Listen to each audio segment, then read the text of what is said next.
It looks like one large black beast, kind of frightening off any predators that might be looking for a bit of dinner before sunset.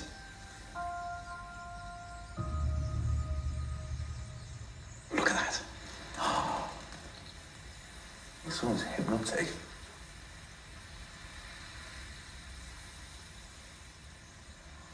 It's amazing, there's so many of them. It's no wonder they don't smash into each other and sort of knock some out of the sky, but they don't seem to.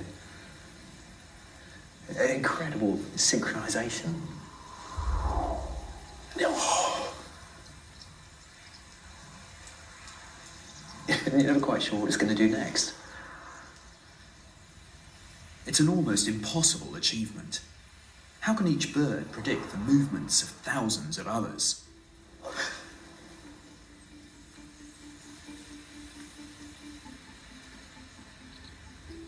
That's extraordinary.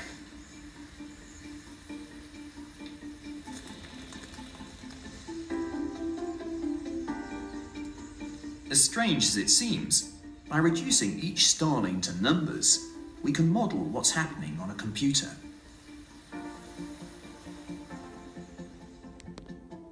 We start with a flock of virtual